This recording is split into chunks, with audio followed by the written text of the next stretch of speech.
Returning home from work, I found my husband William sitting on the living room sofa with a stern look on his face. Glaring at me intensely, he declared, "I've decided to give our car to Olivia. Refuse and we're getting a divorce." Coming home to such a sudden threat of divorce was unbelievable. And to demand that I hand over my beloved car to Olivia, how much more would he belittle me? He wasn't like this when we first got married. But enough is enough. I've reached my limit of tolerance. Fine, let's divorce then. Oh, so Emily agrees, huh? Taken aback by my unexpected defiance, William seemed to falter. But let's not mistake this for a bluff. I'll teach him what happens when he angers me. My name is Emily, and I am 55 years old. I work as an employee at a major corporation. Initially, I started as a part-timer at a subsidiary, but my work ethic won me a position as a full-time employee. At home, however, I'm just a regular housewife. I'm home. I'll start preparing dinner. Welcome back. Don't bother with dinner. I've already eaten out. This somewhat condescending remark came from William, who was 5 years younger than me. William, having quit his job at the company, now works part-time at a local supermarket. I tried to dissuade him when he first mentioned leaving his job, but he didn't listen. Well, at least he's not unemployed, I thought, and agreed to it. We've been married for 20 years now. He first saw me at my workplace, where he was on a sales call, and fell for me instantly. He pursued me relentlessly until I finally gave in. After 3 years of dating, we got married and had our son. However, life hasn't been as smooth as it might seem. The problem has always been William's wandering eye. He's always had a tendency to chat up any woman he finds attractive. This has been going on for quite some time. I had thought that having children would change things, but before I knew it, 20 years had passed.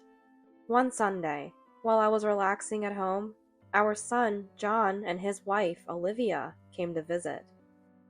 Hello? John, welcome. Please come in. Hey, Olivia, what are you doing there? Hurry up, over here. I was just looking at that car. Don't rush me. She laughs. Her name is Olivia, John's wife. They work at the same company and got married last year. Olivia is very friendly and cheerful, but to be honest, she often behaves quite immaturely, almost like a college student. I still remember the first time I was introduced to Olivia. Nice to meet you. I really love John. So we're definitely going to be happy together.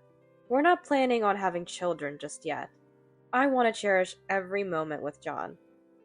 Is that so? Nice to meet you too.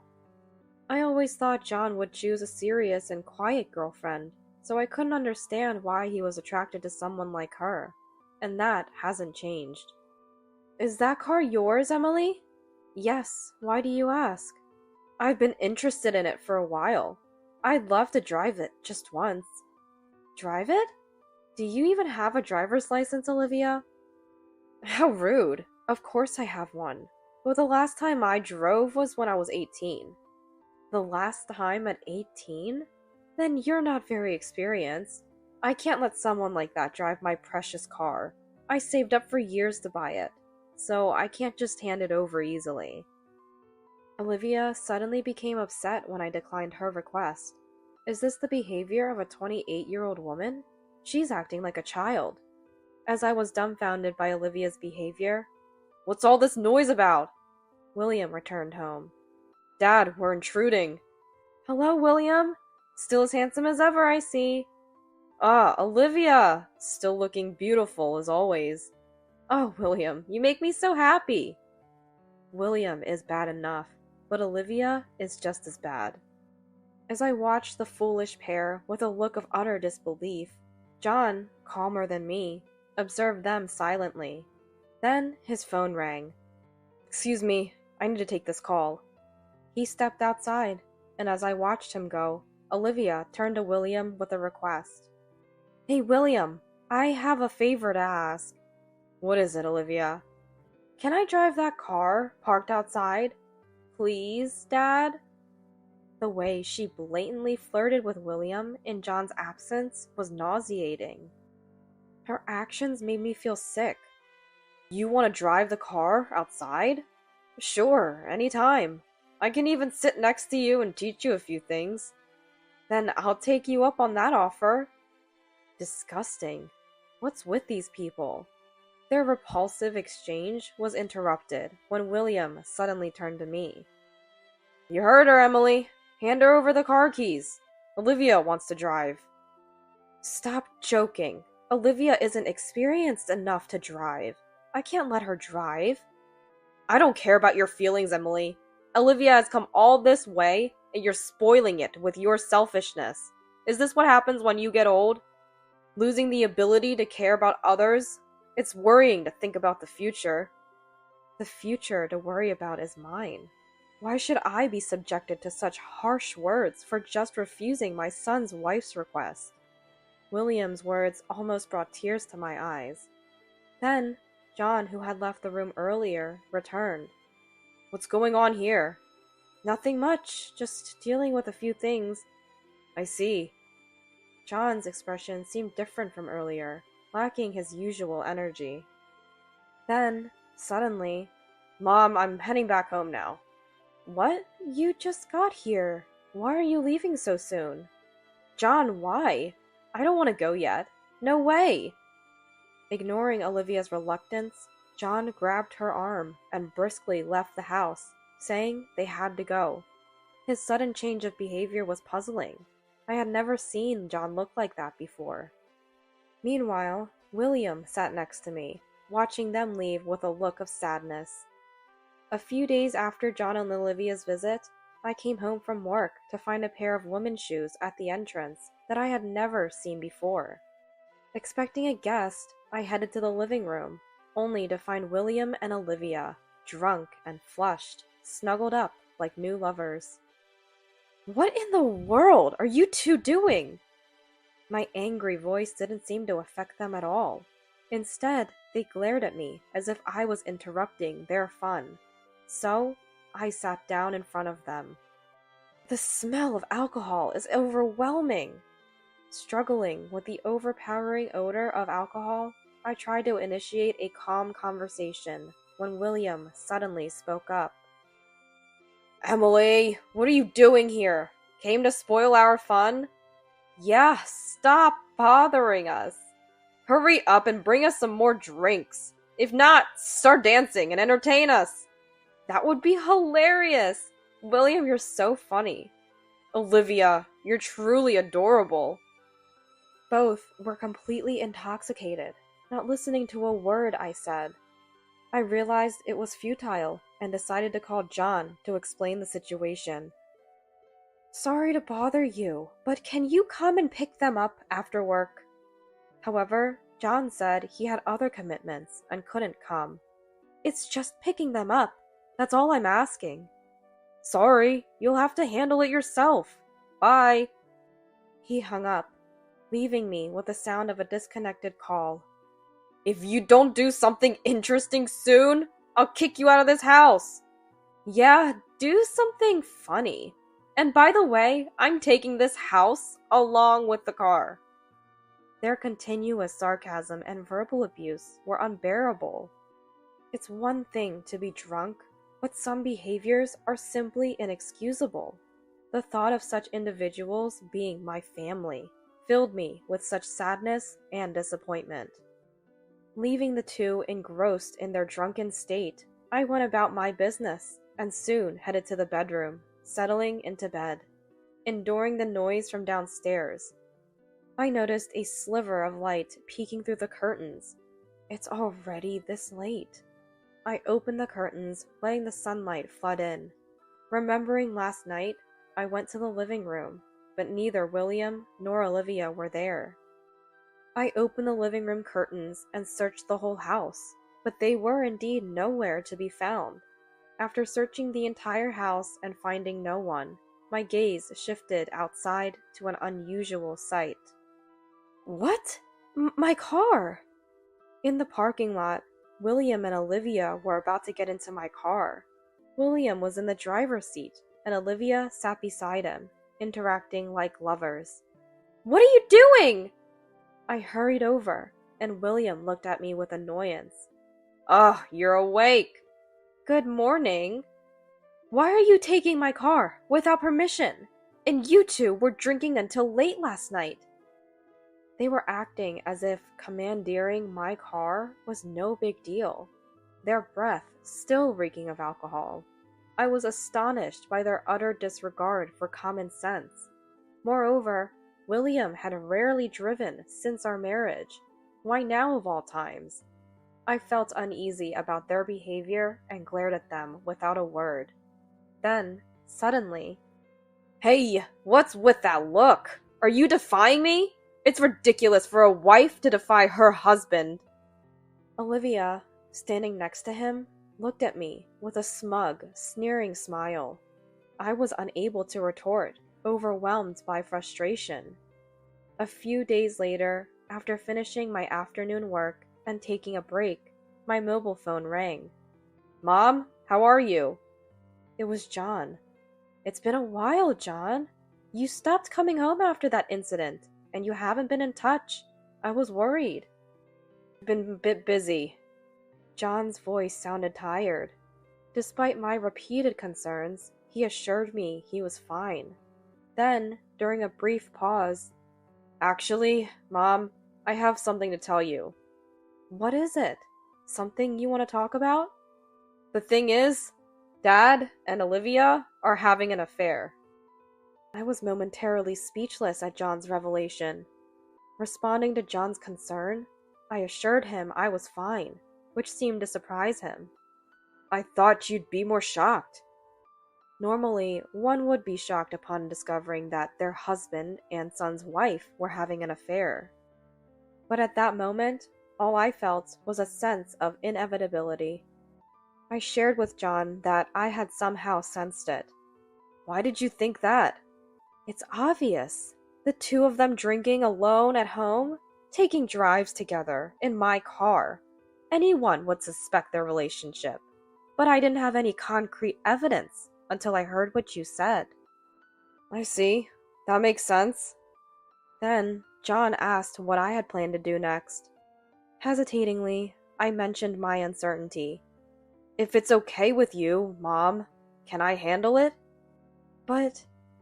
Sensing my anxiety, John firmly said to trust him and leave it to him. Unsure of his plan, I decided to trust John's words. Returning home from work, I found William sitting on the living room sofa with a stern expression.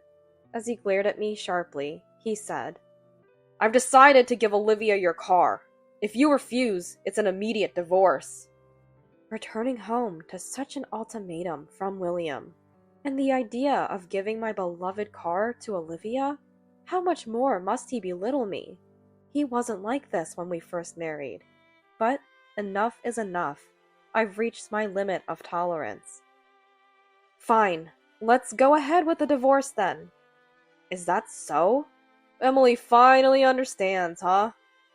Caught off guard by my unexpected defiance, William seemed unusually flustered. But don't think for a moment that this is a bluff. I'm about to teach him a lesson about what happens when he angers me. The day after I handed over my beloved car to William, he left the house early in the morning, brimming with energy. It's easy to guess where he went, but I have my own matters to attend to. I promptly made a phone call. "My name is Emily. Am I speaking with Mr. Taylor?" "We've been expecting your call. Are you having a day off today, Emily?" "Yes, I am. I was told by John to call here." "Then please take care of it." "Thank you. We will." After ending the call with Mr. Taylor and settling down, I received a call from Olivia. "Emily, I need a favor." I was enjoying my peace and didn't want to waste my precious time on Olivia's call. I hung up immediately. Yet the calls kept coming, and I kept disconnecting. This went on for dozens of times. How troublesome. "Yes?" "Emily, it's awful of you not to answer the phone." "Don't disturb my precious day off." Get to the point, quickly. Olivia fell silent at my cold words. When I told her I'd hang up if she didn't have anything important, she finally spoke. About the car insurance? Whose name is it under? It's still under my name. Why do you ask? I just had an accident with the car. Well, you'll have to pay for the damages then. You were driving my car without having changed the ownership and caused an accident. Is that all? Can't you help me a bit? I don't know about that. You were the one who recklessly drove and crashed my car, so take responsibility for it. Goodbye. I then cut off Olivia's call. She tried calling several times after that, but I ignored every call. Meanwhile, I called the insurance company and had them take care of everything. I thought I could finally relax, but then it struck me. This might be an opportunity. I quickly called John and Mr. Taylor. All right, everything is set now. Several hours later, just as I had anticipated, William and Olivia arrived in a frenzy. They stormed into the house, yelling, and made their way straight to me. What now? It's not just what! You should use your insurance! You're making Olivia suffer. Don't you realize that? William, with a rough tone, challenges me, but I remain calm. As William rants, Olivia stands next to him, shedding crocodile tears. Impressive acting under these circumstances, I muttered quietly. What was that? Are you mocking Olivia? He wraps his arm around Olivia's shoulder, comforting her as if she's his own girlfriend. I thought to myself, what a bothersome pair. And just then, the doorbell rang. I called out from the living room, Please, come in! And who should appear but John? And who's this? Pleased to meet you. I'm Mr. Taylor, a lawyer. Lawyer? William, taken aback at the mention of a lawyer, and Olivia, visibly rattled beside him. Now that everyone's here, it's time to wrap this up. Do you understand why John and a lawyer are here? It's to present evidence of your affair and to claim compensation in the divorce proceedings. What? Huh? After the two of them are visibly shaken, John speaks up. I've known for a while that Olivia has been cheating on me with Dad. A coworker at my company saw them behaving like lovers in the park. It turns out that the person John was talking to on the phone earlier was a coworker from his workplace. It was during that call that he found out about their affair. That's why John seemed down at the time. He took pictures of them in that moment and sent them to me. Look. John shows them the photos of the affair, leaving both of them stunned. Then, John hands Olivia a document. Olivia, today is the day we get a divorce. Wait a minute. I won't listen to your opinion. Sign this quickly. Confronted with the harsh reality of divorce, Olivia loses her temper and tries to lunge at me with an angry expression. At that moment, William steps in front of Olivia. Stop it. We understand. We were wrong. We're apologizing, sincerely. So please forgive us. We promise we won't do this again. Huh? There's no way I can forgive you. In front of William, who was apologizing, I hand over another divorce application that I received from John. William, sign this too. Both of you. Sign it now. Faced with my genuine anger for the first time, William turns pale, shocked. Olivia, overcome with fear, can't even speak. They both sign the divorce application with trembling hands. After signing the divorce application, Mr. Taylor talks to them about the compensation for the divorce due to the affair and the division of assets. However, both of them seem eager to be released from the situation, so they claim they don't need any division of assets, and John and I take everything. Later, the news of Olivia's affair with her father-in-law spreads throughout the company, and she becomes an object of disdain by her colleagues. Unable to bear the humiliation, she resigns from the company and returns to her parents' home. However, her parents disown her when they learn about the affair, and now she's living a humble life, working hard to repay the compensation from the divorce trial. As for William, after paying a substantial amount of compensation for the divorce trial, he quits his part-time job to make ends meet and spends his days working tirelessly. And then, John, how about a trip next time? Sounds good. Let's go to Miami, which you have been wanting to visit for a while. Of course, in your favorite car. Since divorcing William, I've been enjoying happy days with John.